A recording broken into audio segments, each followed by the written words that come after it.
Halo Kak Jo, Halo, congratulations on your movie premiere. Thank you. Finally bisa lihat Kak Jo langsung di Indonesia. Makasih. Kemarin aku udah nonton Oh, ya? movie screeningnya dan juga ikut red carpet. Everything was perfectly fine. Bangga banget ngelihat salah satu aktor Indonesia bisa bermain lagi di movie, international movie. Yeah, thank you. Kak Jo kembali lagi dipercaya bermain dalam serial Mortal Kombat 2. Nah, mungkin Kak Jo bisa menceritakan lagi ke teman-teman SCTV, ini tentang apa sih Mortal Kombat 2 ini, dan juga karakter behind dan Sub-Zero yang sekarang berbeda nih di Mortal Kombat 2. Betul.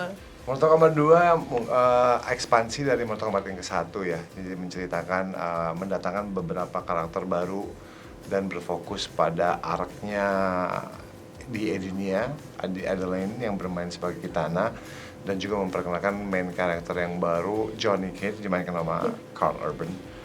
Jadi emang ekspansi ya. Jadi pada saat yang pertama itu kan ceritanya di bumi dan Shang Tsung Outworld trying to invade bumi, tapi sekarang di yang kedua ini menceritakan tentang mungkin suatu kerajaan baru, Edinia, dan hubungannya dengan bumi dan hubungannya dengan Outworld, dan juga main villain yang baru, Shao Kahn. Jadi semua itu sebenarnya ada di gamenya sudah. Jadi semua itu emang story ini diambil dan terinspirasi dari cerita asli di gamenya. Mortal Kombat 2 ini juga lanjutan dari yang pertama dan ada di gamenya juga. Ya, cerita Edinia bahwa Shao Kahn membunuh ayahnya Kitana dan menjadi ayahnya dia, membesarkan dia, itu sebenarnya sudah ada semuanya.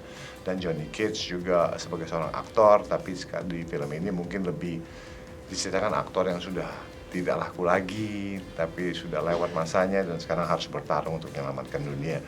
Jadi ada beberapa kreatif yang diletakkan di Mortal Kombat 2, tapi film ini story-nya sangat-sangat jujur diambil dari lore Mortal Kombat game yang emang fans juga sangat cintai selama 30 tahunan ya.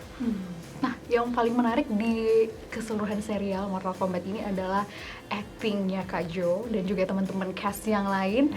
Kalau kita yang nonton itu the fighting was so intense, benar-benar non-stop action dan juga sebenarnya agak gore ya, berdarah-darah. Terus martial art-nya juga keren banget. Jadi Kak Jo tuh sebelum proses syuting nih ya, ini mungkin bisa diceritakan kita gimana sih proses syutingnya, dan juga apakah ada latihan-latihan khusus yang dilalui sampai akhirnya bisa seperti sekarang?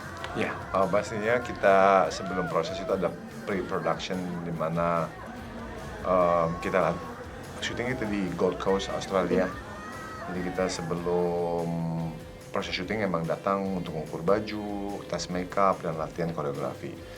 Dan koreografinya emang di action director kita masih sama, Kyle Gardiner, yang action director yang MK 2021. Tapi emang koreografinya sekarang ada beberapa tim baru. Jadi secara seorang aktor bermain di film action itu sebenarnya kita meletakkan posisi kita tuh sebagai, paling gampang ya, aku selalu suka perumpamaan ini, aku tuh cuma penyanyi gitu, yang bikin lagu bisa siapa aja gitu. Jadi koreografi itu adalah lagu, musik, dan liriknya gitu, tapi penyanyi datang dan memberikan performance terhadap apa yang ada sesuai dengan siapa dia gitu, jati diri dia kan, suaraku seperti apa, improvisasiku seperti apa, dan taste aku seperti apa, itu kan semua tergantung siapa penyanyinya. Jadi kalau koreografinya dibuat seperti apa, kita berusaha untuk masuk ke situ dan menjadi satu gitu. Jadi seorang aktor mungkin kalau mikir tahun depan aku main jadi petinju, aku nggak bisa, aku bukan petinju, aku nggak bisa, jadi aku bisa ngarang-ngarang nih padahal koreografi tinju. Jadi nggak, aku sebagai aktor yang dikenal mempunyai kemampuan untuk seni dalam screen fight, ya aku harus blend in ke dalam koreografi itu. Sama seperti ini, jadi sangat menghormati tim koreografi, tim action. Ada latihan khusus ada gitu, khusus, coachnya gitu mungkin ya? Latihan koreografi dengan ke desainernya langsung. Okay. Tapi mungkin lebih komunikasi di mana aku akan nyanyiin lagu kalian, tapi dengan caraku ya. Tapi aku nggak ngerubah lirik, aku nggak ngerubah aransemennya. Tetap dengan keunikannya Kak Jo. Ya, jadi kawinnya di situ sih. Kak Jo, Apa sih keistimewaan seri Mortal Kombat 2 yang membuat para pecinta film Indonesia harus banget nonton? Apalagi ini udah ditunggu-tunggu udah 4 tahun berlalu gitu, kurang lebih. Fanbase kita besar, Mortal Kombat pastinya di sini, dan juga game ini udah 30 tahun ya, dari milenial masih main dingdong. Masih pijik banget. Dan si Gen Z sekarang udah mainnya di konsol yang lebih canggih, karena zaman dulu kan dingdong arcade, right? Fansnya besar banget di sini, dan yang kalau menurut aku yang paling bisa mungkin kena ke penonton Indonesia adalah film ini lucu Mengerikan. banget gitu. Jadi film ini mempunyai kombinasi action fantasy, kostumnya luar biasa keren, visualnya bagus, dan dunia yang dibentuk juga sangat-sangat unik dan sangat-sangat violent karena emang gamenya seperti itu. Jadi film ini violent kenapa? Karena emang gamenya seperti itu. Jadi secara jujur kita harus mengikuti apa yang sudah ada.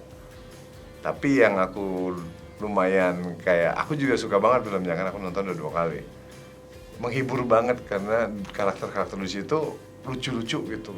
Ada Johnny, Baraka, Keno, mereka tuh kayak setiap mereka ada tuh kita ngakak terus. Tapi setelah itu ada berantem yang seru, yang intens, terus ada fatality yang gila. Jadi kayak penonton tuh dibikin kayak kita dinaikin, terus kita dividorin, ketawa-ketawa, ngakak-ngakak, naik lagi, terus dibikin ketawa lagi. Jadi untuk bikin film seperti ini sebenarnya susah.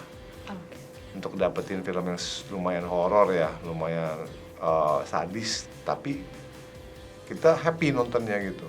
It's quite dangerous though, karena itu kombinasi yang sangat-sangat bagus banget buat orang jadi ketagihan gitu. Thank you Kak Jo for your time. Semoga so teman-teman film Indonesia bisa puas dengan Mortal Kombat 2. Thank you.